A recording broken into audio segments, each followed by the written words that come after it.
but I didn't win Miss USA. The cash prize at Miss USA is $100,000. There's no cash prize at the state level. So I was in the red and not doing so well coming out.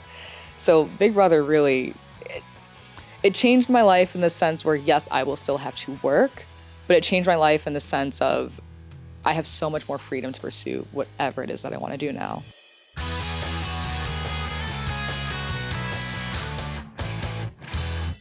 Hey everybody, it's me, Dom. Welcome back to Dom Meets World. Hope you've been enjoying the podcast so far. Today, I am joined by the great, the legendary, the winner of season 24, Big Brother, Taylor Hale. Everybody give it up for Taylor. What's up, what's up, what's up? How's it going? How do you know I'm legendary? Did you watch my show? Are you a Big Brother fan? Can I be completely honest? Please be honest. I've never watched more than 10 minutes of any reality show. Who wrote this for you? Who's a fan of your Big Brother here? Everybody in this room. Everybody in this room. Okay, equally honest, I had to Google what shows you were on before. Thank you. Okay, oh yeah. my, I'm so happy. Okay. Because I really don't like reading questions and I'm like, I'm lying. No. Okay, we're equally unknowledgeable about each other. Yeah, this is perfect. So we get to know each other, Yeah. and then people who don't know me don't know you. Yeah. They learn about us That's because we're here exciting. learning about each other. Come on, Black Excellence. I'm excited. Let's go. Look at that. Yeah. So how did you get into Big Brother? Oh, I got recruited off of, actually, that's a lie. It's a partial truth. So I start back in my pageant days. I had the same pageant coach as a girl, Bailey, who went on Big Brother. And I was like, oh, you're going on a reality show. Good for you. I'm not going to watch, but good for you. And then she ended up getting married and having now 2 beautiful children from that whole life. And I was like, okay, whatever. Never going to think about it again.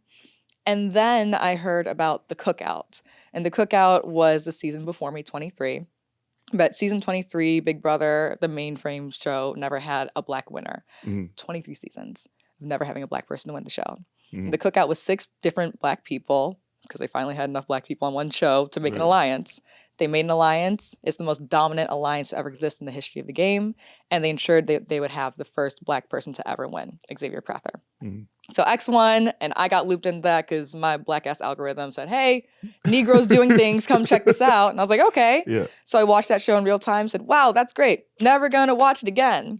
And then a year later, they recruited me on Instagram. It started with a DM about going on The Amazing Race, and the same casting director cast for Big Brother. So I was like, I don't think Amazing Race is for me, but Big Brother ended up down the pipeline and then won the whole thing. And because I know about Big Brother because I know there's like a lot of lore. Ooh. Like What, there's a lot you of tell me. What do you know? I just know I'm just like anyone that's watched it and is like, yo, you gotta watch Big Brother. And then they try to explain it to me, I'm like, I'm okay. Like that seems like there's a lot of strategy, there's a lot of lingo. It's like its own little language, its own world. You came from the mole though, a strategy game. Like I you know lost this. very early on.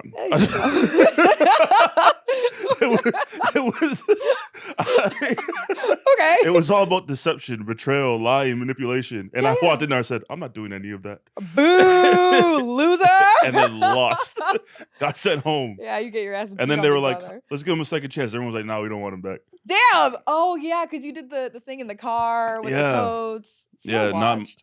not The my. Mole was actually the first show that I watched coming out of Big Brother. Oh, really? I didn't pay attention like that. I'm sorry. No, it's fine. I knew about the car thing. Yeah, I didn't watch it after I left. Okay. You weren't tragic. I stopped after episode 4. Okay. Yeah. Good for you. It's fine. But I say that to say like you won the show. I did. From what I hear, pretty legendarily. It was kind of with only 1 season of like research, I guess. Yes and no. So the season 23 is the only season I watched in real time. Is he giving you a hassle? Oh no, Sorry, this is my puppy. My puppy Benji is here.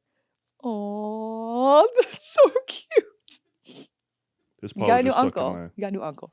Hey. So when I was going through the casting process, I was like, let me learn about this thing that I'm going to get into. 'Cause for those of you who don't know, Big Brother films for up to 90 days. This season is filming for 100 days, which is batshit crazy. But just imagine being locked away, no phone, no news, no outside communication at all. You only get access to the sunlight 2 days out of the week. You don't see any human faces. The only voice that you hear is a pre-recorded voice telling you, stop that, or go to the diary room, or telling you to do shit, right? So you are completely cut off from the world. So I was like, let me figure out what I'm doing. So while I was going through the casting process, I binged watched as many seasons as I could to learn what this wacky shit was I was doing. And I guess it paid off. yeah, I mean, like you won a show. Yeah. And well, the how funny much thing money did you is, win? So the funny thing is, people hate recruits. Big Brother fans cannot stand people who are recruited for the show because they love the show so much, and they're like, you got to respect the show. Yeah, and the whole like application thing is like a big deal. It is. People, I mean, someone on my season, Michael, one of my close friends, he applied, I think, 8 years in a row to go on the show and finally made it this time. Yeah. And I just responded to an Instagram DM about something else and fell into this. Mm-hmm. So I went on the show and I just wanted to respect the fan base. I wanted to give it its due diligence because I come from the pageant world. I couldn't imagine somebody waltzing in and kind of shitting on the whole experience and then walking away the winner and not having anything to say about it. Yeah. So I won. I was the first person to win not only the main grand prize, but also America's Favorite Player vote, which America votes on.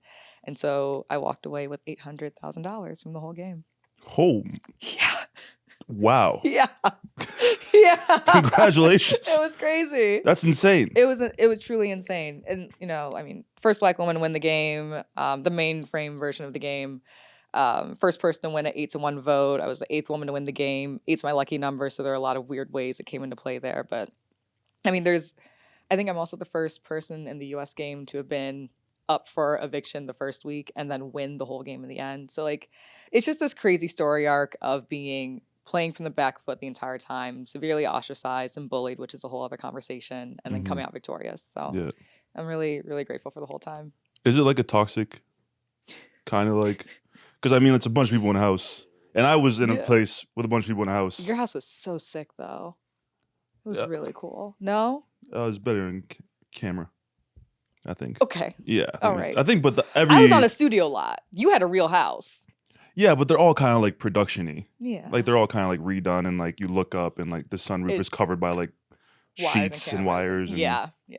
None of the switches work. We didn't have access to switches. If I wanted to open a door, I had to press a button and be like, Big Brother gods, will you please let me in? It's... Who is the Big Brother god? Is it just a person in a booth?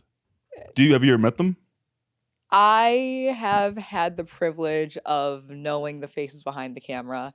But that's because my experience was just a little unique. Like, I was severely ostracized and bullied. And I try not to make my whole story a victim story, right? But just to say what it was. So I've realized over time, I have closer relationships with production than I do with people from my season. And that's, like, not a bad thing. I just could only really get close to production when I was talking to them in the diary room or, like, the confessionals on other reality shows. Right. So some of them have revealed themselves to me afterwards. And I'm like, it was you hitting that button? That's so cool. So I know different things of how things work behind the scenes, which has been really cool. But yeah, it's not one person. Like, many, many people work behind the scenes. Mm-hmm. And so in the morning, someone will work there. In the night, someone will work there. They have to have people manning this thing 24/7 because the game is literally live streamed 24/7 to all of America.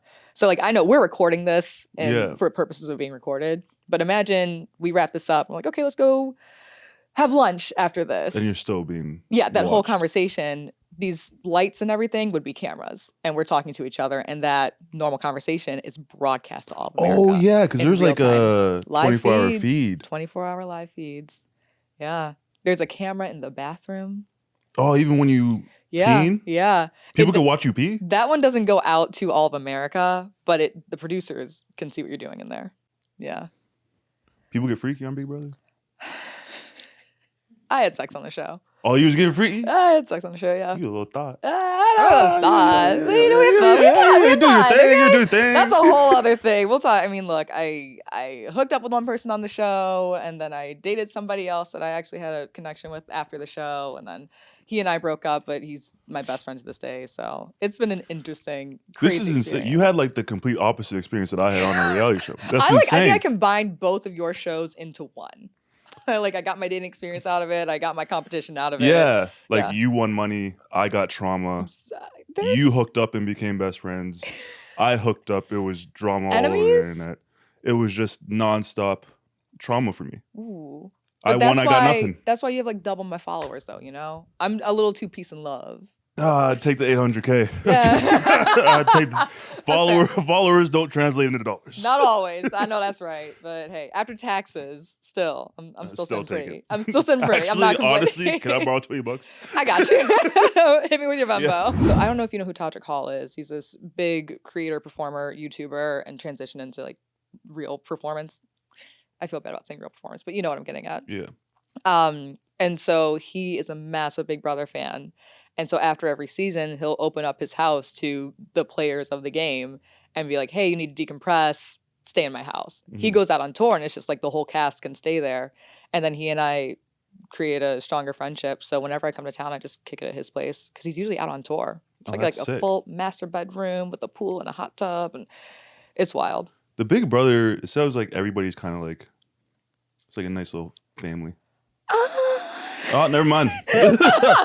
Never mind. Look, it's a game of backstabbing and betrayal and manipulation. There are some people that take that a lot more personally.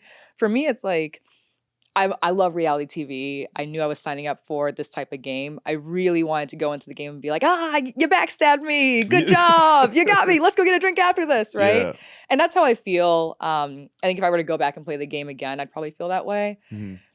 Unfortunately, I just wasn't afforded that opportunity with a lot of people from my cast just because it got really, really personal and very ugly very quickly. Mm-hmm. There are people who've apologized and we made amends. Do I see myself being their best friends? Probably not, but that doesn't mean that I don't see them as like really cool and capable people that are awesome and successful in their own spaces. And then there are other people that I would never, ever like to hear from ever again. And it's because they've continued to harass me in different ways outside of the game. So it's like, if you can apologize and own your shit, I can respect you and root for you from afar, but I'm not trying to do the fighting online and creating storylines and being this character in the real world. Because what? Like, I'm not trying to have ongoing beefs with people. I got my own shit I want to do. I feel like, I feel like a Big Brother America is like that. I wonder if Big Brother Canada, because I'm Canadian. I wonder if Big Brother Canada is just like all friendships. Where in Canada? They're all nice. Toronto. Okay. I'm from Detroit, so we used to jump up to Windsor all the time. Oh, because of the drinking age. Yeah. You got me. I have some family in Detroit. That's what they used to do. Oh, all right. You know it well. I've been there before. That's rare. To go to Detroit? I mean, like, people don't like Detroit? People love Detroit now. I grew up there in the late 90s, early 2000s. It's like people weren't just visiting Detroit for fun, you know? No, they want to see 8 Mile, Eminem and shit. They would just watch the movie. It's fine. You can Google Maps it and see it. They were fine. Guys, no, seriously, if you don't know this, actually, now you got me going. 8 Mile is literally just the road that is the border between the suburbs and the city of Detroit. I lived on 7 Mile, grew up on 7 Mile. And here we go. 7 Mile, my area that I grew up in was like very like Black excellence. Everyone's a doctor or a business owner or something like that, right? And so you literally just go over an overpass, and under the overpass is 8 Mile. It is just a road. There's nothing special about it. It's just a road to get into the suburbs. There's not like freestyle battles going on and shit? No. You go on YouTube. I can't. That's all that is. Oh, that was my dream growing up. I was like, I'm going to go to 8 Mile sorry. and freestyle battle someone. And so you visited your family in Canada. No, you visited your family in Detroit. Yeah. And it was just like a family reunion type thing. But you didn't go to 8 Mile and do a freestyle battle? Nah. I went to like, we went shopping and I had these Jordans on. And what year was this? How old are you? I'm 29. Damn, okay. But when was that? I was probably like 12 or whatever. Okay. So it was like I was wearing Jordans, and then my older cousins were like, hey, don't wear those Jordans when we go to the store or whatever like that. And I was like, okay. So I just wore like some slides. But I didn't realize until I was older that you could have gotten jacked. I could have got jacked. Well, no, you just had to save that for later on in LA. Yeah. Thanks for bringing that back we're up. Doing great here. Thanks. Yeah. I feel like I'm basking in the glow of my wins and I'm just throwing trauma at you. No, that's like the theme of like this podcast is becoming. Yeah. Dom's World, great place to be. Yeah, don't come visit. Don't stay. Don't stay. Don't stay. We're not building properties out here. Let's go. I'm gonna ask you some questions You can about ask your me life. anything you want. All right. And, I mean, your nails are better than mine, so you can drag me. It's fine. Ask me anything you want. When were you in a pageant? So I competed in my first pageant when I was a senior in college in DC, and I lost. I made semifinals, whatever. The girl that won went on to win Miss USA that year, and that was 2017. And I took 3 years off, and I competed in my home state, Michigan, because I still had dual residency. And so I competed in Michigan, got second runner-up, and won the swimsuit competition. And then 3 months later, it was January 2020. And I was like, I'm going to train for this pageant, and I'm going to win in September. February comes. March comes. COVID. So that pageant that was going to happen that year got rescheduled 3 times. And it didn't actually happen until August 2021. And that's when I won Miss Michigan USA. Whoa. Yeah. So I competed at Miss USA. How do you train for a pageant? Okay, so people think it's like you're measuring yourself with a tape all the time and you're practicing, why am I going to make the world a better place type of questions. No, it's bullshit. I just think you're training to make yourself a better person. Yeah. So I'm watching the news and I'm writing questions about what do I think is happening. How do I feel about what is happening? You're journaling a lot. You're analyzing your daily life. How do I feel about things and what do I have to say in response? Mm-hmm. That's what everybody should be doing. We should all be educating ourselves, right? Yeah. You're working out, but I'm not measuring my thighs saying my thighs need to look this specific way. No, I'm eating right. I'm making a habit out of being healthy and my body is reaping the benefits out of that. Yeah. Yeah, I'm training questions. Yes, I am designing a gown or buying a gown and practicing walking in it. You know why? I don't want to trip in 6-inch heels. I don't want to look like a dumbass. Yeah. You do walking practices and you practice talking in a way that's digestible for all of America. I think overall you're just trying to make yourself a better person. It's not... I get really frustrated when people think that pageant girls are existing to appease other people. It's like, no, I'm just trying to be the best version of myself so I can walk on a stage and say, this is who I am, take it or leave it. And if you leave it, I'll be fine. Do you think that kind of helped or like translated into Big Brother a bit? A little bit, yeah. I always felt like pageants, this is going to sound really cocky, but I felt like pageants didn't make me, I made pageants. Mm-hmm. I was always this person, right? I've always been a person that loves public speaking. I've always been a person that loves being on stage. Like I love doing middle school and high school plays, right? Were you a musical theater kid? Yes and no. So I was president of the choir. I did choir from 4th grade until I graduated high school. Oh, you can sing. I can carry a tune. I put it this way. If you put me next to somebody in LA that's like, oh, can you sing? I can't sing. But if we're getting dinner and we're singing happy birthday to somebody, I'll be the best one there singing happy birthday. Oh, okay. Right. It's like I can carry a tune. Casual singer. Yeah. If we're in the car, they'll be like, oh, she can sing. But if you put me next to somebody that can sing, right. I like we cooking in the kitchen. Yeah, it's cute. You sing a little something, I'd be like, oh. Right, yes, okay. yes. Right. You'd be like, oh, I bet she could sing. Right. But if you hand me like, go sing the national anthem, oh. You'd be sounding like Fergie. I would have to sound like Fergie. I'd have to put a little stank on it to cover up the rest. So you're choir. Right, choir. I like being on stage. I like performances. You like performing. Right. What's your sign? I'm a Capricorn. Oh, my little brother's Capricorn. Sun, Capricorn moon, Cancer rising. Oh, if Capricorn, you know sun and moon? Sun and moon, baby. Damn, double. I'm a Cancer sun and Cancer moon. Damn. Double homicide.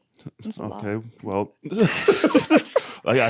know that quote? No, I do. Oh, okay. I was like, damn. I mean, that's a lot of emotion. Yeah, that's I'm usually... super serious with a little emotion, you know? Yeah, fine. I mean, you ever Cancer rising? I do. That's my little emotion. Yeah. So you have to throw shots at me. I didn't throw a shot. See, and now I look emotional because I reacted to it.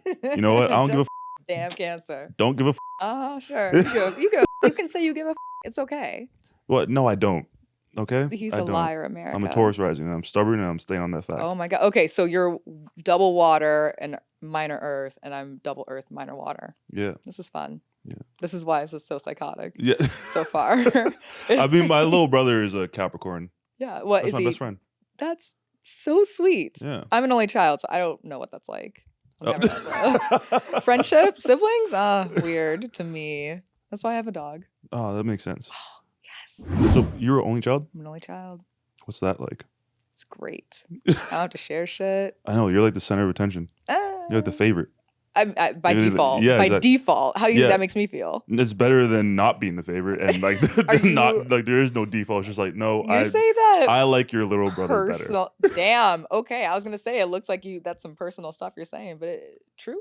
Yeah, I mean, me and my brother go back and forth. Like he thinks I'm the favorite, but I'm like, you're definitely the favorite, dude. Why? Well, I was I was a really mischievous kid. I got in a lot of shit growing up. Yeah. I heard you got stabbed. Yeah. Yeah. Yeah. Where'd you hear that from? I did some research Oh, before I came This here. is out on the internet. Well, it's on your page, or no? It was on. I Spotified. I was like, okay, let's get into this a little bit and see what happens. And you're like, yeah, like I got stabbed and I ate a burger and then passed out again. Yeah, that happened. Yeah. So yeah, I caused my mom a lot of like what the moments, you know. So Big what the and fuck moment. yeah, and my little brother is like has gotten into no trouble, sweetest kid, great age, just wants to play basketball. Just like a damn Capricorn. Yeah, just minds his business. But we were talking about me in the first place, so let's go back to that. Yeah, sorry. Sorry, my fault. Huh. I think you asked me. Thought this was my world. Yeah, Joking. It's what happens when you bring me in. Yeah, this is two main characters going at it. This is fun for me. I'm enjoying this. I'm really having fun here. Okay, what was it? choir, pageants, theater. theater. You asked if pageants translated into right. And so I feel like I've always been this person, and the pageant space was just the right space for me to exist and like show all my things, right? And so when we go to the Big Brother house and people are like, oh, like pageants helped you. It's like, okay, maybe pageants give me some more practice, but it wasn't like the pageant molded this girl that didn't have any of the skill set into this perfect pageant prototype Barbie that could go and dominate Big Brother. It's like, no, I've always been this girl. I just had extra practice and then got thrown into this environment too. Yeah. Do you feel at any points you got lucky, or you feel like looking back like? Yeah. Yes. Are you kidding me? Look, I don't think there's a single Big Brother winner that hasn't had a little bit of dumb luck in their experience. You have to. Like, I don't think that everything is predetermined in the world. Like, I'm not that woo-woo. Kudos to you if you're that woo-woo. I can't mentally get there. But I don't think that anybody could play a 90 to 100-day game and not have a little bit of dumb luck help them in the end. Yeah. There's so many things. Like, if you put me back in a Big Brother simulator and ran my exact season back 100 times, I think I win like the one time that I won. You know, it was a crazy, I don't want to call it a fluke, but it's just so rare to go in the house and have my experience and come out the winner in such a dominant fashion too. Like, it just doesn't happen. Is there anything you would have changed if you could go back? Obviously you won. Right. So it's like the short answer is no, right? But the real answer is like, yeah, I think I would have been a lot more open with the women and being like, hey, I'm trying to kind of play double agent and get close to the guys so we can put the women forward. Like, I said this in my whole casting process. I want to play a game that is woman forward. I want to get as many women to the end together. That's what I wanted to do. But I got in the house and the pageant girl stereotype ran with a life of its own. And then I was hanging out with the guys a lot more, mostly because the guys were in like public spaces and I thought we were all going to be in public spaces. But anyway, all that being said, it gave people the wrong taste about me for a plethora of different reasons. And I just wish that I either knew to combat that earlier or had the foresight to see it was happening sooner. Yeah. But I didn't. It's okay. It's okay because you worked won. Out. Yeah. Everything worked out. Yeah. So let's ask you some Big Brother questions. Okay. But I want to ask you Big Brother questions. What do you know about Big Brother? You explain to me Big Brother from my Dom's point world. of view. Yes. People go in a house, right? Yes. They can't leave the house. No. And I know that there's challenges. And I know somebody wins. I know somebody wins in HOH. Oh, okay. I don't know what that means. That's fair. I just got a PR package one time and I got slippers that said HOH. Damn, that's nice. I didn't get slippers that said HOH. Well, they didn't fit. So mine were cheetah. You can have them. Okay. I'm shocked you still have them. Well, yeah. What do you do? Yeah, what do you do? You know what I mean? So I know there's like a HOH. I don't know what that means. And then I know you have to, like, at the end, there's a vote or something. It's like Survivor, where there's like a vote at the end. And like you can't piss off too many people because then people won't vote for you. But also you can't piss people off because then people will respect your game and vote for you or something along that lines. Okay. That's about the extent that I know. That's pretty good. That's fair. So house, people live in a house. 16 strangers live in a house. Yes. Every week there's a competition to win head of household, HOH. Yeah. That person nominates 2 people to be eliminated at the end of the week. Right. And so there's a competition to be HOH. The people who were nominated, there's a veto competition where you could like save yourself or save somebody else. minor nuances, right? Ultimately, it is a social game. So you can win competitions to further your social game. Once you hit the last 9 people, they live it up. They go to a mansion in Calabasas and they are held there and sequestered until the end. Right. When there's final 2, the last 2 standing give speeches to explain their game. And then that jury of 9 votes between those 2 people who should win. Oh, okay. Yeah. Oh, there's like celebrity or like all-star seasons too, right? There were all-star seasons and there was celebrity. I don't think you're like an all-star.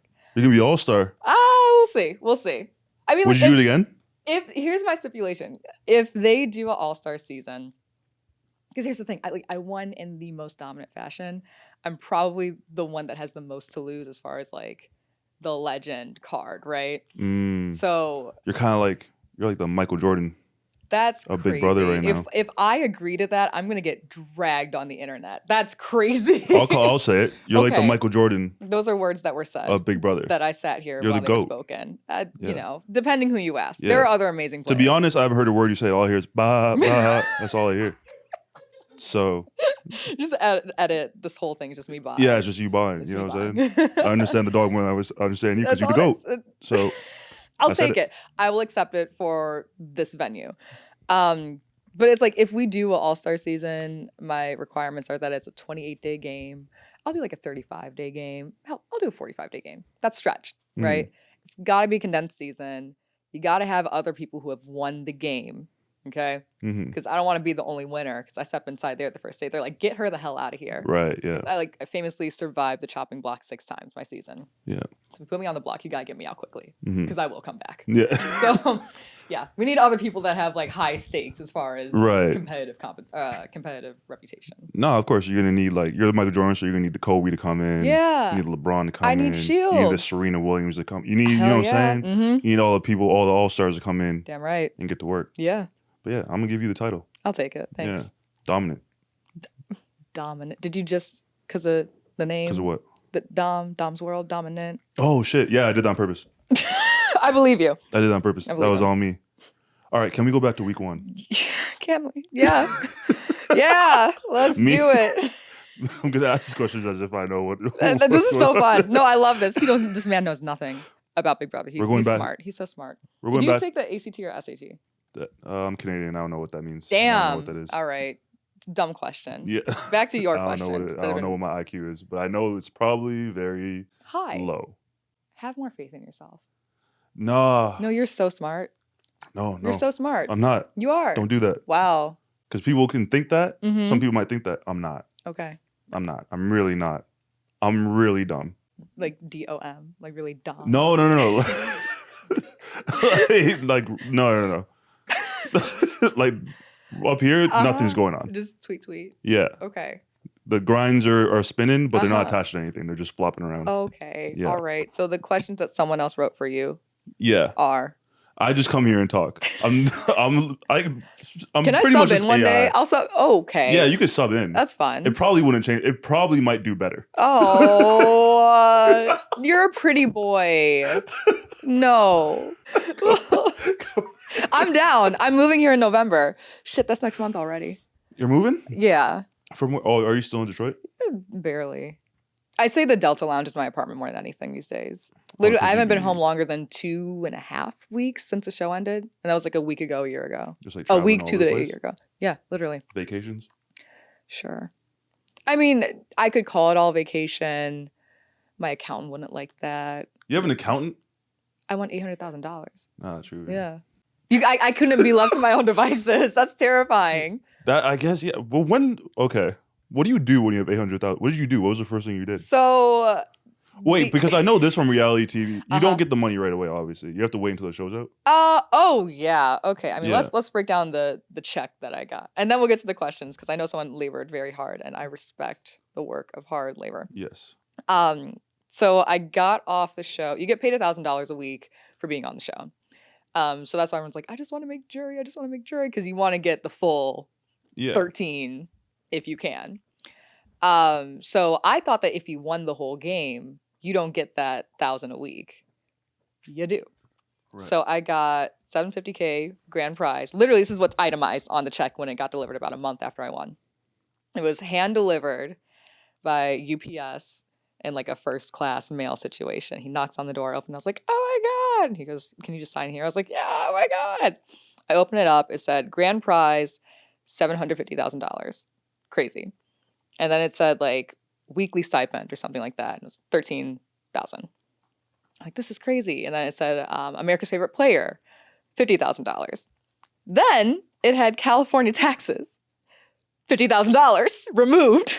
So basically I ended up with like 760 something was on the check, which is still insane and terrifying to have on my person. I remember I went to the bank and I gave it to them, and the girl's eyes went wide and she was like, I'll be right back. I have to go get somebody. So she gets the manager. Like, can we have your ID? Can we check this? I'm like, can you just put this damn money in my account? They finally get the check through, and it says I would have like $20,000 posted within 3 days, which again, crazy. And then they said it would take 4 weeks for the rest of the money to hit my account.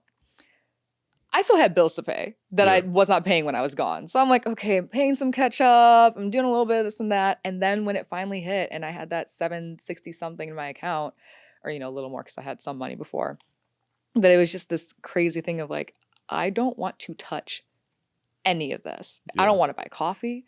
I don't want to buy stupid things. The second I start buying stupid little things, the whole account's going to be gone. I just know myself. Right. So then I called an accountant, finally got one, and was like, I just want to take care of taxes first. I don't want to buy anything, spend anything until the taxes are done. So we paid taxes to the state, federal, and California was already taken out. So that took me down to about $500,000. But still, it's like I'm walking around with $500,000 in my account. Yeah.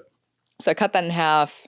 Invested half, and I was like, okay, the rest I'll figure out with. And then that's when brand deals started coming and other cool stuff. So it's been just crazy. I mean, I was making $50,000 as a personal stylist before I got into pageants. I did the pageant, and that put me and my family in the red, honestly, because a lot of people were investing in my dream, right? But I didn't win Miss USA. The cash prize at Miss USA is $100,000. There's no cash prize at the state level. So I was in the red and not doing so well coming out. So Big Brother really, it changed my life in the sense where, yes, I will still have to work, but it changed my life in the sense of I have so much more freedom to pursue whatever it is that I want to do now. Yeah. It's been really cool. Do you have any ideas what's next, or are you just kind of just like figuring that out? So no, if I was still figuring it out a year ago, my money would be gone and that'd be terrifying. Yeah. But no, yeah, I really want to be in the space of entertainment news. So right now I've been doing exit interviews for Big Brother under Entertainment Tonight. So that's been like a dream come true. Yeah. The videos come out and it's got the ET banner on it. And I'm like, that's me. Like, I did it. Like I'm doing it. Yeah. So I've got an agent now, and we're working on shopping with different agencies to see which will be the right space for me for entertainment news. And then of course I want to have my own ownership, like a blog and a podcast. So I love the space of entertainment because I think it's so much more reflective of our larger politics and things we care about in nuanced ways. And I think because women generally gravitate more towards entertainment, it's an undervalued or underappreciated aspect of it all. But I just want to give real value and depth to that whole conversation. Yeah. Is there any part of you that's worried about like moving forward into like these new endeavors and still being kind of like having that Big Brother label attached to you? Because like doing reality TV is kind of like, it's hard to, if you ever want to pursue anything else, it's like you're always going to be that person, Taylor from Big Brother. Yeah, that's a good question, right? Because there are a lot of people, there are so many people that have come from Big Brother. I don't know if you've seen like Laser Away all over the place. It's a massive injectables company across the country where you can go in. It's a med spa, that's franchised across the country. The owner of Laser Away was on Big Brother season 2, the winner of Big Brother season 2. And unless you know about Big Brother, when you see Laser Away, you don't know, oh, the guy that won Big Brother owns all of these, right? The person that owns It Cosmetics was on the first season of Big Brother, and she's got more money than like any of the winners combined, right? Yeah. You don't know that. Marcellus Reynolds, he was on the 3rd season of Big Brother. I think the first Black gay man on network primetime TV. He is so deeply entrenched in the fashion and arts community in a way that you just would not know. Literally, I talked to a model, a famous Black international model, had no idea he was on reality TV. So it's really inspirational to see that there are people who have broken out of it. All that being said, I'm always going to have the title of first Black woman to win Big Brother, like all these firsts that come with my win. Yeah. So I don't want to turn my back on that, and I don't think I'll ever be ashamed of that. But I look at it as a step to the next thing, just like I saw pageants to the next thing. Mm-hmm. And I don't think it's a bad thing to say, this is part of my legacy, and I want more. Yeah. I try really hard not to denigrate anything I have done, because for other people, this could be the biggest thing that they want, and that's not bad. But I also don't think it's bad to keep wanting more. Do I think it'll be hard to break out of? I don't know if I want to break out of it, because I'm always going to be really proud of that arc that I had and what it meant for other people. Yeah. I like that. Thanks. I be spitting fire sometimes. I don't know. Yeah, let's go. You got some bars. You be spinning. Every now and then. All right. I think I gotta get to these questions. Yeah. Before I've been messing with you. There's a lot of people here that are big fans, and there's some questions. Hi, everybody. All right, let's get to them. Can we go back to week 1? Let's go. Did you have a game plan going in? I think everybody has a game plan. Look, I initially said I knew that I was not the strategist of the season. I'm not a big strategy person, but I would rely more on my social connections, lay low, because look, pageant girl walking in, I had this big glam persona, and it's also just who I am, like big hair, lots of makeup, flashy dresses. I wanted to play the game low and just focus on making social connections going in. Mm-hmm. I walk in the house the very first day, and within minutes of the show starting, flip a script and people were already talking bad about me. I started from the lowest and most difficult position. So my strategy was thrown out for me before I could even do what I thought my strategy was. Did you watch it back? Did you watch the show back? I've made it maybe halfway through the season. And then I've jumped from episodes here and there, but have I sat down and watched it all in order in every single episode? No. I know what happened. Yeah, obviously. Yeah. But was it hard watching some of that? Watching some of it back? Was it awkward? Was it hard watching it? Was it weird? I think because people had already acknowledged, hey, I said this about you and I feel bad. Most of the apologies happened before people walked out the door. Right. They said, hey, I thought this about you. And now that I'm getting to know you while I'm walking out the door, I feel really bad and I'm sorry. And then we got out of the house and they watched the clips of them doing everything they said. And they came back and said, I watched it back and I'm so sorry again. Yeah. So like I said, if you can own your shit, if you can apologize when you know you've done wrong before the whole world being like, smack Cam, look what you did. Yeah. I can respect that. Mm-hmm. So when I'm watching it back, it's like, oh, 1, I wasn't crazy. And 2, I already expected this because they already told me to apologize. So it's better than getting a side swipe and being like, oh, I thought we were cool. I thought everything was fine. Yeah. No, you owned it. We worked through it. And I'm in a place where if I ever have any issues with somebody that has apologized, I can call them up and be like, hey, this is bothering me. Can we talk about it? And they'll be cool enough. Yeah. It's better than some people see that and they'll double down for the sake of views or engagement or stuff like that. And that exists. Yeah. That exists. And it's a bummer because I really liked, I saw the potential in a friendship with that person who was doing that. And so every time I see this person popping off like that, I'm like, I liked your taste in music and you were a cool person. And I hate to see you being like this because I thought you were cool. Yeah. That's reality TV though. That's reality TV. Get them clicks, get them likes. There's either one, I feel like it's always one or two things with reality. It's either you're the most hated or you're the most liked. Yeah. Amongst the viewers, and that's what kind of brings you the most attention. And if you're somewhere in that middle, it's you have two options. It's either to get yourself involved or to just tear people down sometimes. Yeah, and it's tough. It's also being in the position of being the most liked.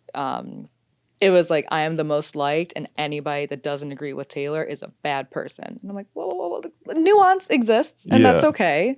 And so I took a lot of responsibility personally. I was like, I don't want you all sending hate to people in my name. And I still say this all the time, and it kills me when I see people sending hate to people, even the people I don't like. It's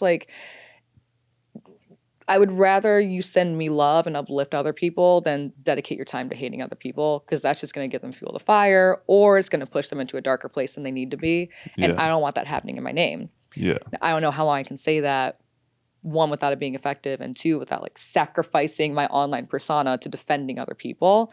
So that's what I struggle with now. It's been a year, and I still don't want people doing all this in my name. And I'm sure that some people will start to it's just what happens with fame. If you are the most loved, you have the farthest to fall. So there's some things that start to turn against me. And it's what is my responsibility in this space? And am I doing enough? Do I have to do the most? I think it's okay. I struggle with it. I'm trying to figure it out. Yeah, actually, I was talking to a friend about that, and I think because I kind of dealt with that as well, where like, you know, certain things happened to me on the show, and people were hating on people, and like I made the choice of like I'm never gonna direct anything, any sort of content, Yep.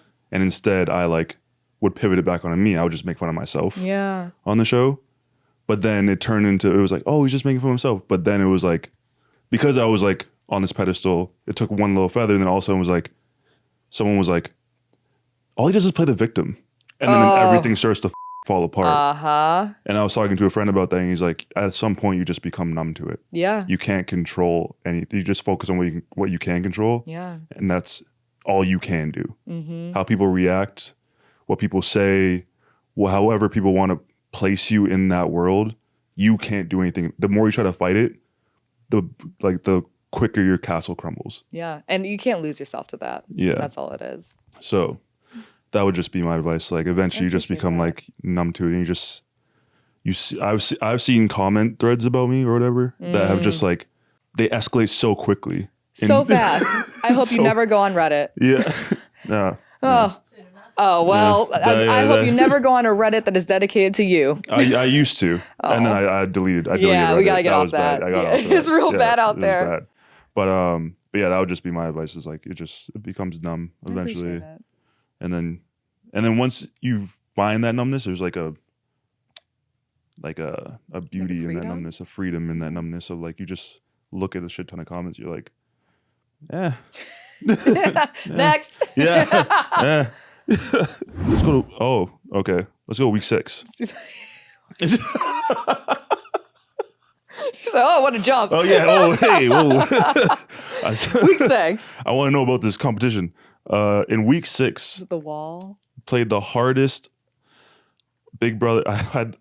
That's why I'm an idiot. I saw BB and I was like, wait a minute, what does that mean? Big Brother competition all season. It's its own lexicon. We went through this. You're learning. where all the contestants have to stand on a wall for as long as possible, and whoever's the last one standing is head of the house. That's what HOH means. That's what HOH means. So Taylor, you are smart. Yeah, I'm learning. He's very smart. Taylor goes on to win. Sorry. This is so fun. Keep going. Keep this all in. You're doing great. Who hired me? Who?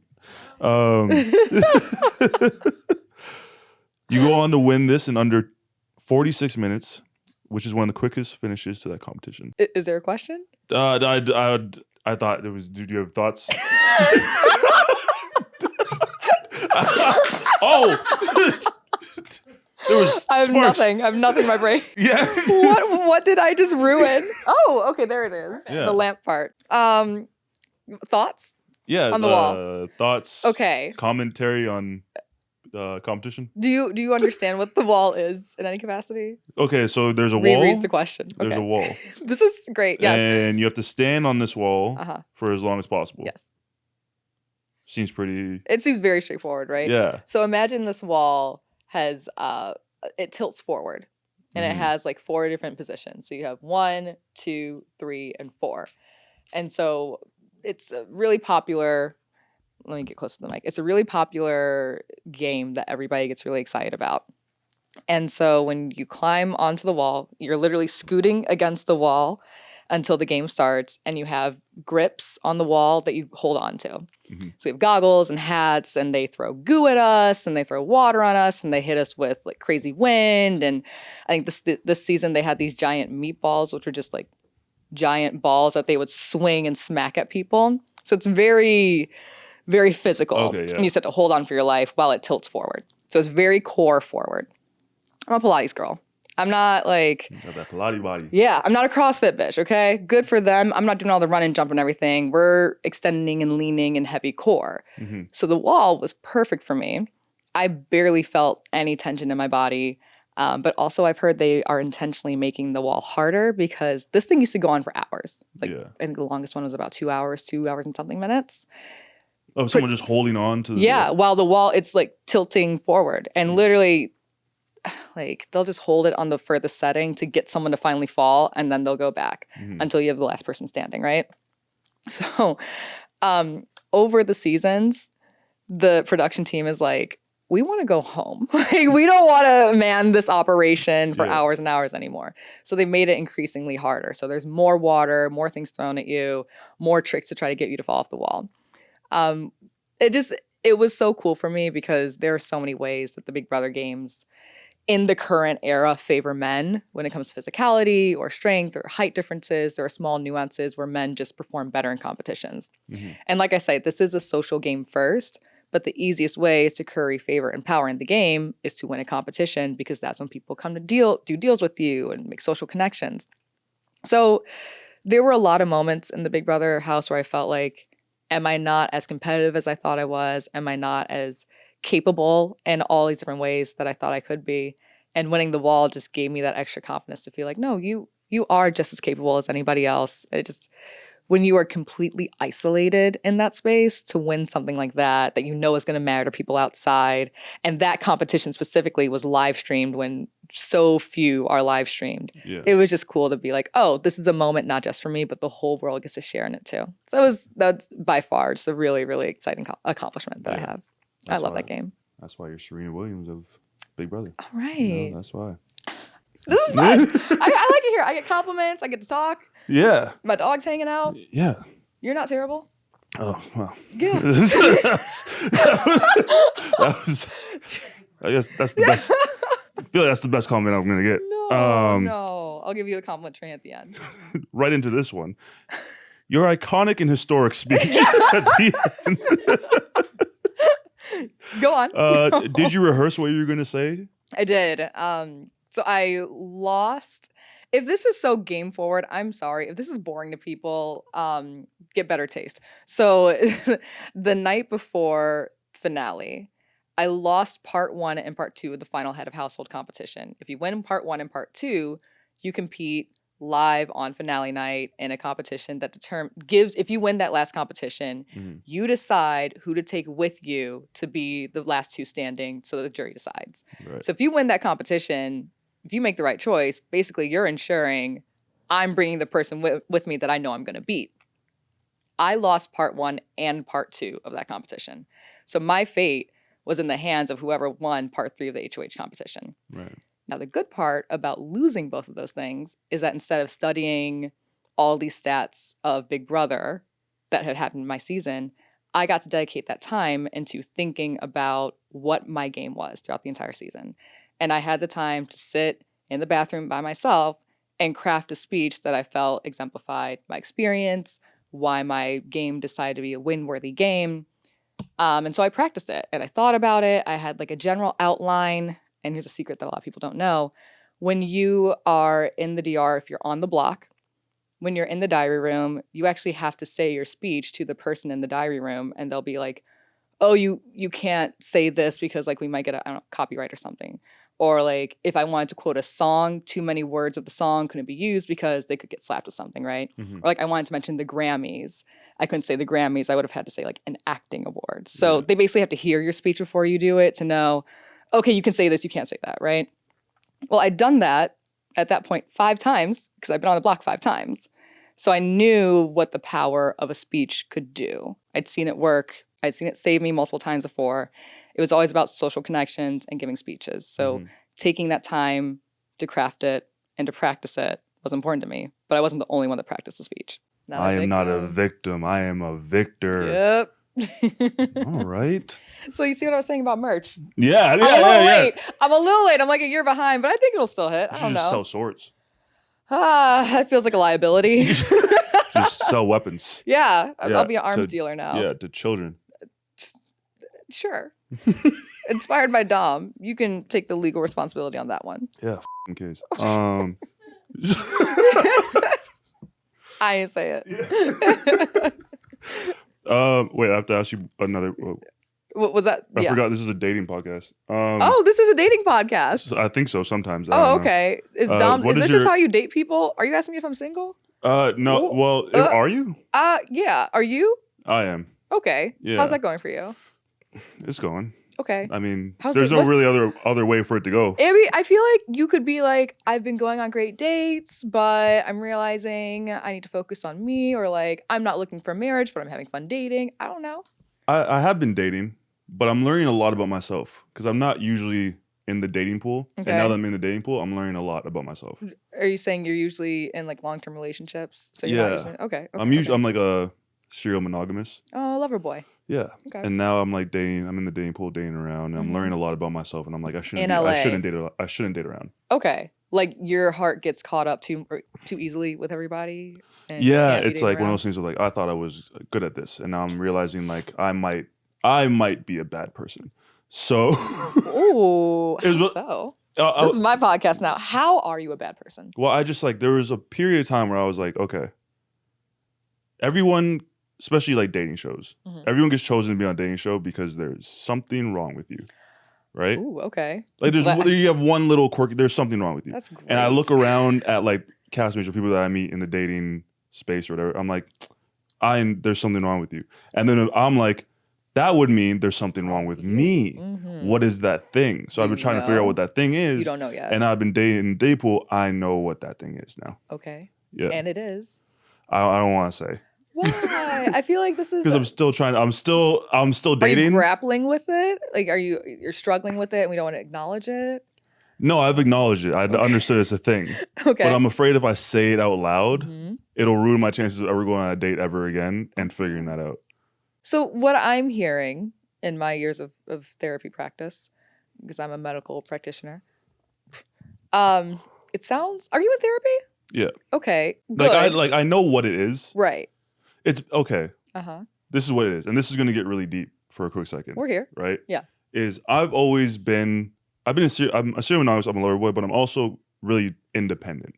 I care about people. I'm very protective. My love language is acts of service and gift giving.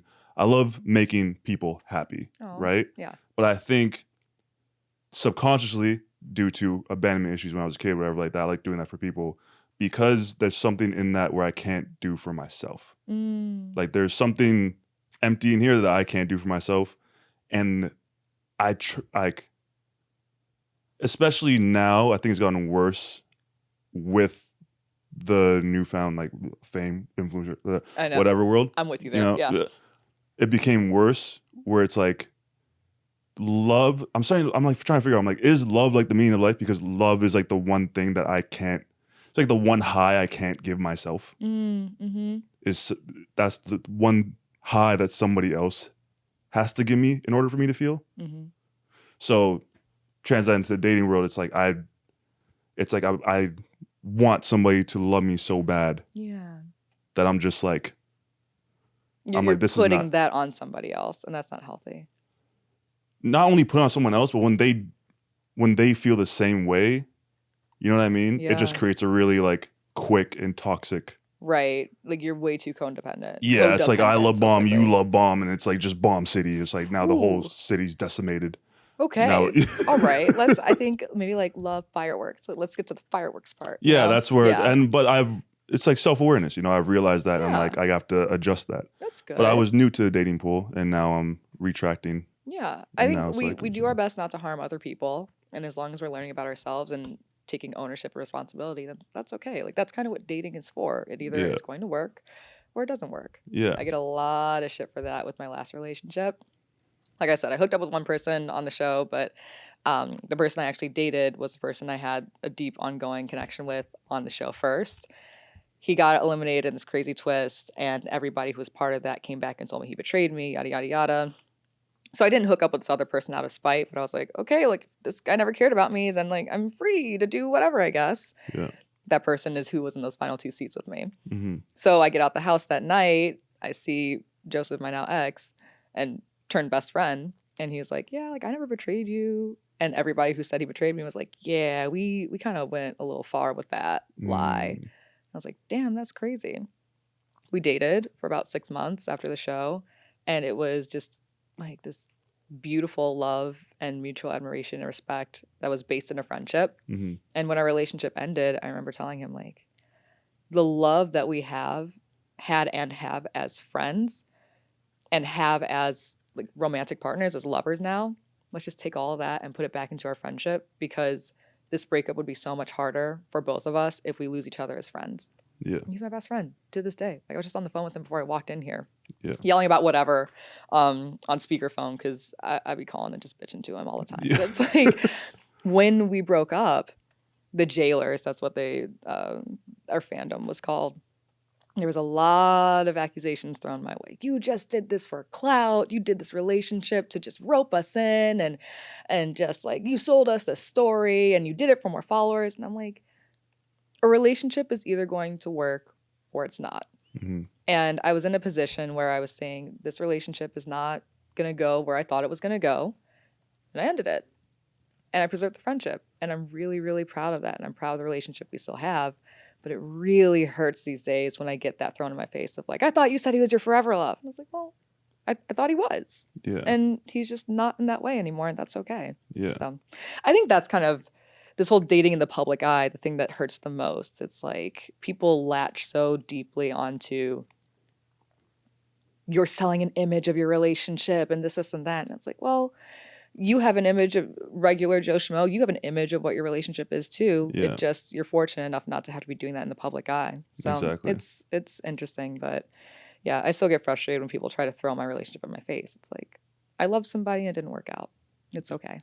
Yeah. It's like I know exactly what that's like, especially being on a dating show. It's like, yeah, my God. You're just forever like somewhat like people are just, your life becomes a romantic comedy or a romantic tragedy in my case. Oh no. And it's like people just kind of like I'm sure people are going to watch this and be like, oh my God, the chemistry. Oh, don't It's just going to be like. Let me stand next to any man in the reality space and then she's dating him. All the time. Even when I was in the relationship, it was like, oh, she's cheating on Joseph with him. And it's like, we went to an event together. What? Yeah. But yeah. All right. So it's just, it happens. Yeah. It's going to happen. Get ready for the Daylor shippers. I don't know. It's about to be a thing. Daylor? Tom or Daylor. I don't know. They'll come up with something. Tom? Taylor and Dom? Oh, I don't like Tom. I don't either. I'm just saying. I like Daylor though. Daylor? Daylor can go. Okay. Yeah. All right. Or Daylo. Daylo? Where's Day. the low? Or Day. Day? Yeah. All right. D and D and Tay? Yeah. Mm-hmm. This is my anxiety. My heart is racing, being like, this is about to be so ugly now. No, just let it happen. Okay. Just let it happen. Okay, great. Let's say we were to go on a date. Okay. Right? Mm-hmm. Would it be that bad? It wouldn't be miserable. You're a great person. What do you do? You're a great person. Would it be miserable? I said it would not be miserable. It wouldn't be miserable because of me. No, this is okay. Okay. What is your impression of me? No. You're wonderful. You are a wonderful person. This is going all over the place. No. It's not miserable. You're not terrible. No, I said because of me, it wouldn't be miserable because of me. Not because of you. You would be a lovely gentleman. I just know it. Great dry humor. Yes. Yeah. Okay, that's what I'm picking up on. Right, it's my humor. Yeah. It'd be wonderful. Mhm. I would be the weirdo because I'm weird and what dry. do you do that's weird? Exist, breathe. I didn't know those are weird things. To a lot of breathe? people. To a lot of people, the way I breathe is weird. How are you breathing? I'm normal, but people don't like me. Are you a mouth breather? No. That's weird. Unless I'm like stuffed up, but you can't control that, you know? If you're You sick. can blow your nose. Yeah, but you know when you're sick, like you're congested. There's like remedies, there's teas. There's a lot of things on Amazon to fix that. I heard one of the best relationship questions you should ask before getting into a relationship with someone is when you are sick, how do you like to be taken care of? How do you like to be taken care of? I like to not be judged for breathing through my mouth if I'm stuffed up. R.I.P. Day. We hardly knew you. Yeah. Didn't even start. Never had a chance. All right. Can't say I didn't try. Your questions were. Yeah. Do you have any icks? Do I have any icks? Yeah. I guess not mouth breathing. Yeah.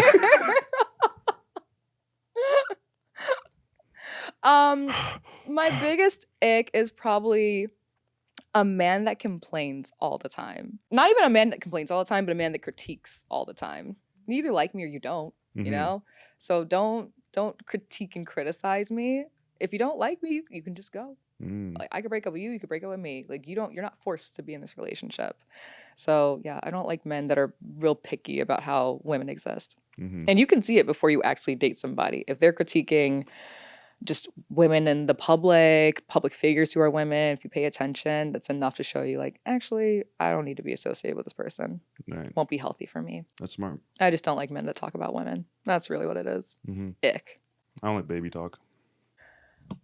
I'll do baby talk to Benji.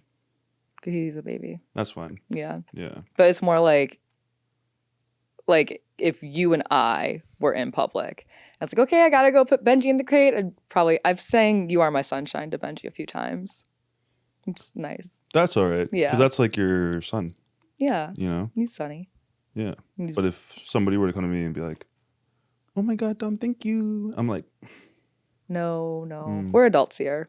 yeah. Indoor voice. Or just like adult voice. For those of you not watching, Dom decided to leave because he hates me. He has his penis out. He's going to the bathroom right now. But there's questions we didn't get to because I'm long-winded, so I'm going to answer in rapid fire. You were born on New Year's Eve. How did that make you feel special growing up? It did not. There is no worse day to be born if you want to feel special than on a holiday. New Year's Eve is a day where the entire world is celebrating something other than you. And not only was I born on New Year's Eve and had to celebrate my birthday 2 weeks ahead of time, I had 2 other people in my class growing up with me from age 4 that were also born on New Year's Eve. So it was never special. And I'm always planning around other people's schedules because holiday travel, all that stuff. Pageants, blah, blah, blah. What the hell is it like walking around with the title of the first Black woman to win Big Brother? I feel like we talked about that. Who left a bad taste in your mouth after watching? Just go on YouTube and figure that out. I don't want to talk shit about people. For someone who has never heard of or watched Big Brother, how would you describe the show to them? Psychotic people live in a house and lie and manipulate each other until they get kicked out. And then one person wins $750,000.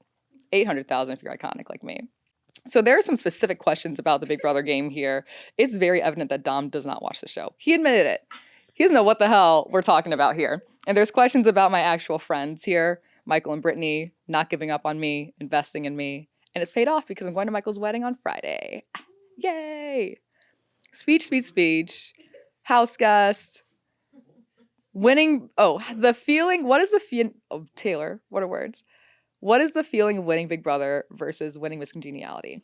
Miss Congeniality meant a lot to me because it's the only award in the pageant world where your competitors specifically vote for one person to win. And it means you're like the easiest to get along with, nicest person there.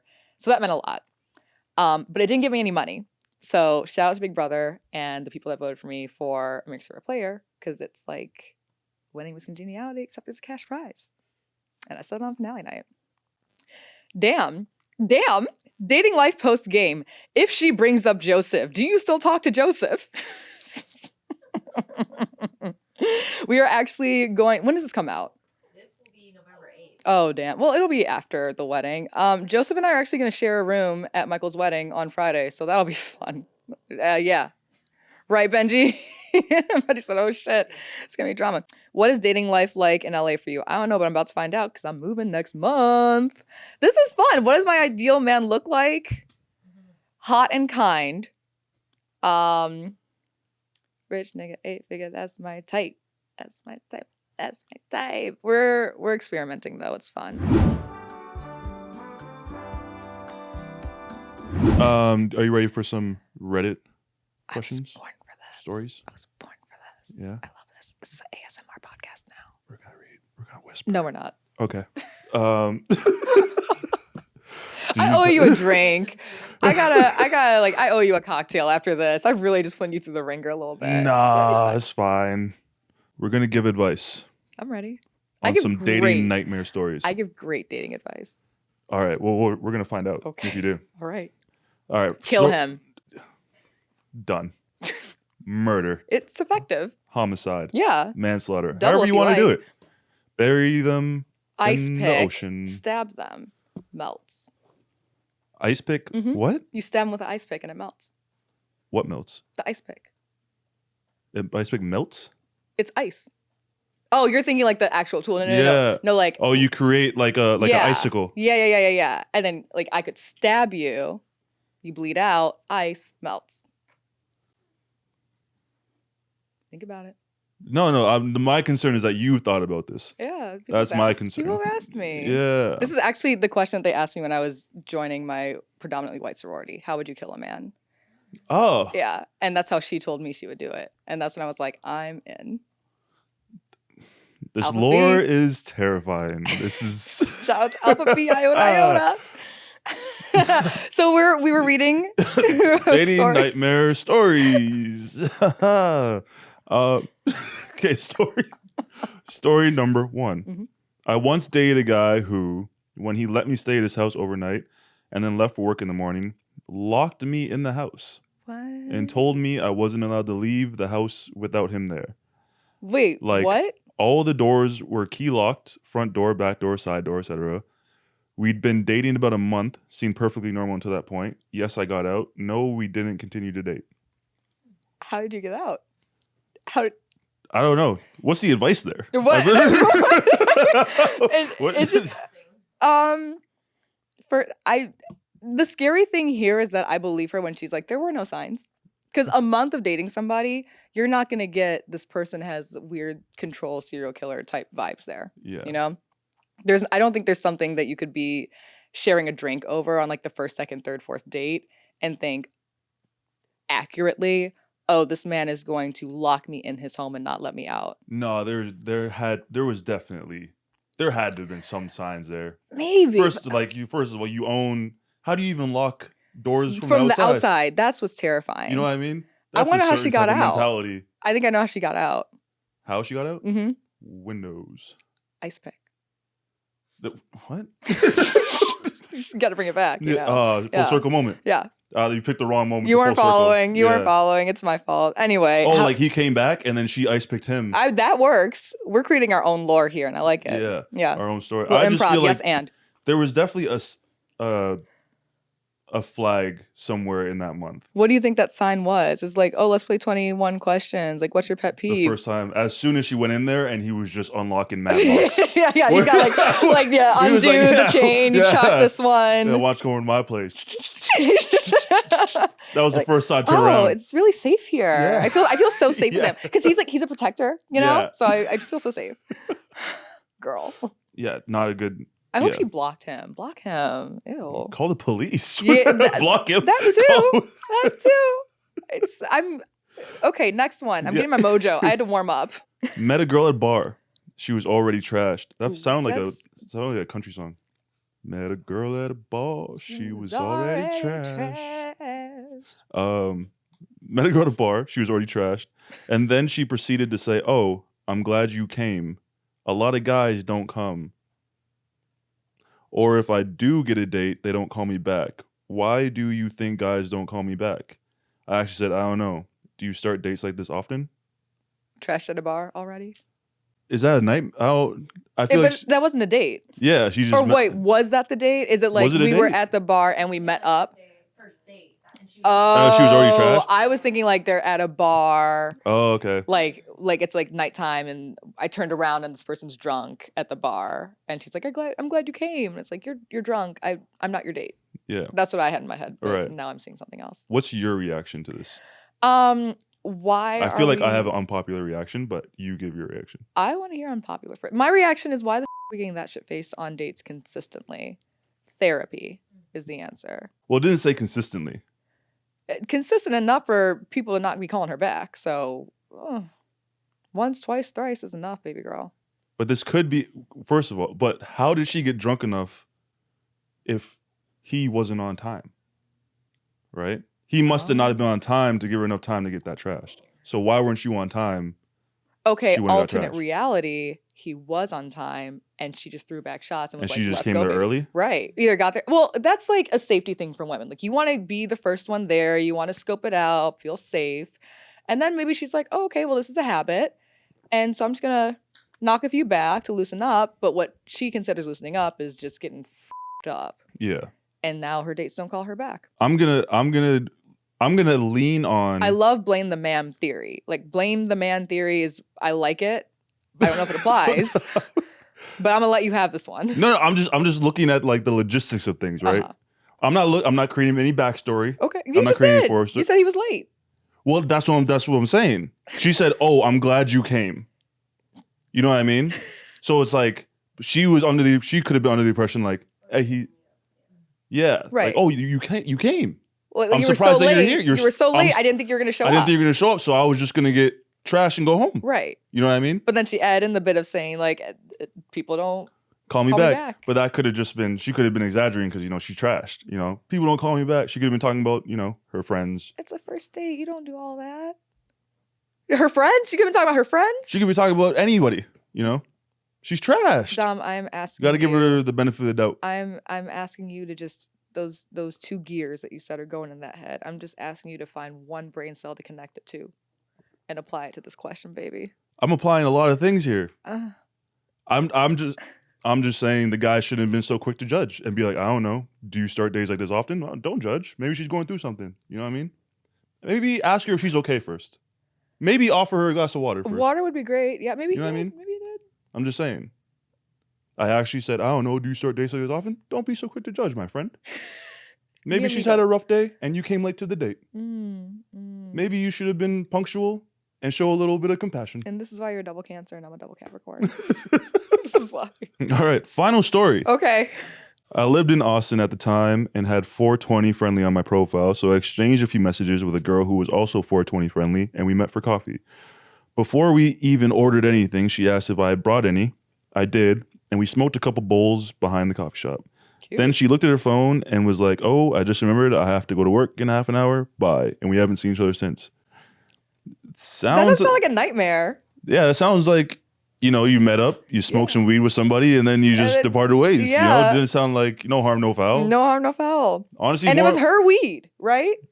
Nah, it was the guy's weed. Oh, well. Yeah. You know how girls get accused of going on dates with guys to get a meal? She went on a date with him for some weed. But, like, it was shared. Yeah. Like, he had some, it's not like you got robbed. Right. Yeah. Just a little Y'all whatever. got high. Cool. And Yeah. great. I'm happy for both of you. Yeah. And if you have problems with that, Smoke don't- another joint. yeah. Don't smoke weed. Don't do weed. If you don't want to share. If you don't want to share. Yeah. What? I mean, you could do it solo, but, like, drugs.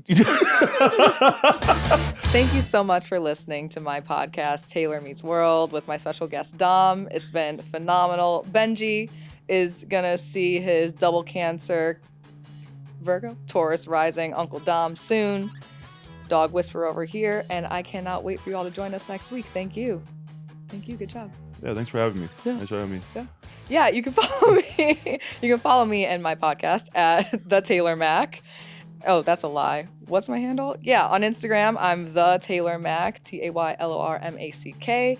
Follow me on Twitter, which I only call by its birth name, at The Tay Mac, MACK. And follow me on TikTok, where I hardly post anything, at The Taylor Mac. It's all pretty simple. Tell them where to watch the podcast. You can watch the podcast on my Instagram stories when I post the clips as they come out. I'm kidding. And the Past Your Bedtime YouTube channel.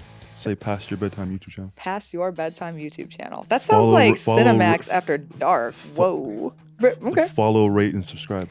Rate, review, follow, and subscribe For full video episodes. Past Your Bedtime podcast on YouTube for full episodes. See you next week. Bye.